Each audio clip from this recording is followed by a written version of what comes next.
बिहार के सरकारी शिक्षक हर बार इस बात से नाराज दिखते हैं कि सरकार ने उन्हें पढ़ाने के अलावा अन्य कई कार्यों के निर्वहन का दायित्व सौंप दिया है, जिससे न सिर्फ पठन पाठन बाधित होता है बल्कि उन्हें भी कई तरह की परेशानियों से जूझना पड़ जाता है। लेकिन मास्टर साहब, लोगों की ये परेशानी अब समझो खत्म हो गई है।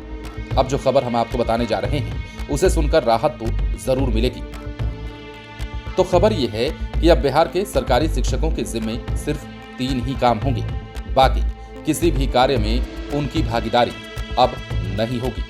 दरअसल बिहार के शिक्षा मंत्री प्रोफेसर चंद्रशेखर ने विधान परिषद में एक गैर सरकारी संकल्प के जवाब में 2 टूक कह दिया है कि बिहार के सरकारी स्कूलों का कोई भी शिक्षक 10 वर्षीय जनगणना, आपदा में सहायता और संसद, विधानमंडल और स्थानीय निकायों के अलावा किसी भी अन्य गैर शैक्षणिक कार्य में भागीदारी नहीं करेगा। इन 3 कामों को छोड़कर वो अन्य गैर शैक्षणिक कार्यों से अलग रखे जाएंगे। शिक्षा मंत्री ने सदन को आश्वस्त किया कि शिक्षा विभाग पहले ही निर्देश दे चुका है कि 3 विशेष कार्यों को छोड़कर किसी भी अन्य कार्य में शिक्षकों की प्रतिनियुक्ति नहीं होगी।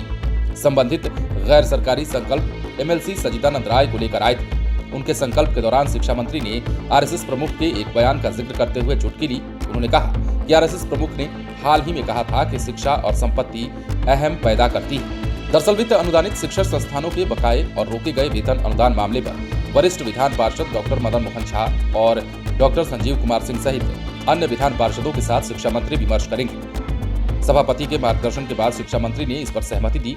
दरअसल सदन में विधान पार्षदों ने वेतन अनुदान आदि से जुड़े मसले पर गैर सरकारी संकल्प के जरिए आवाज बुलंद की थी। लेकिन सबसे खास बात जो सदन में शिक्षा मंत्री ने कही वो बिहार के सरकारी शिक्षकों को लेकर कही और साफ शब्दों में 2 टूक कह दिया कि बिहार के सरकारी शिक्षक अब अन्य किसी कार्य में हिस्सेदारी नहीं करेंगे, सिर्फ 3 कामों को छोड़कर। एक बार फिर से समझ लीजिए कि शिक्षा मंत्री ने क्या कहा कि बिहार के सरकारी स्कूलों का कोई भी शिक्षक 10 वर्षीय जनगणना, आपदा में सहायता और संसद, विधानमंडल और स्थानीय निकायों के अलावा किसी भी अन्य गैर शैक्षणिक कार्य में भागीदारी नहीं करेगा। मतलब ये हुआ कि अब बिहार के शिक्षक जब न तब सरकार के द्वारा जहां मन वहां लगा दिए जाते थे ड्यूटी करने के लिए, उनकी भागीदारी सुनिश्चित करा दी जाती थी, जिससे बिहार के शिक्षकों में काफी रोष देखा जा रहा था, आक्रोश देखा जा रहा था और उनके द्वारा बार बार ये कहा भी जा रहा था कि सरकारी शिक्षक क्या स्कूलों में पढ़ाई के लिए हैं या फिर सरकार के सरकारी योजनाओं में हिस्सेदारी निभाने के लिए हैं या सरकार का काम करने के लिए हैं। क्योंकि हाल के दिनों में या हाल के महीनों में अगर आप देखें तो बिहार के सरकारी शिक्षकों को सरकार के द्वारा अन्य कई दायित्वों को निर्वहन करने के लिए दिया गया, जिसके बाद उनकी परेशानियां भी बढ़ी और उन्होंने कई बार इस बात को सरकार के समक्ष रखा भी। लेकिन अब शिक्षा मंत्री ने बिहार के शिक्षकों की तकलीफ को समझी है और विधान परिषद में उन्होंने साफ शब्दों में समझा दिया है कि बिहार के शिक्षक अब सिर्फ 3 ही काम करेंगे। बने रहें लाइव सिटीज के साथ। यदि अब तक आपने हमारे चैनल को सब्सक्राइब नहीं किया है तो सब्सक्राइब कर लीजिए।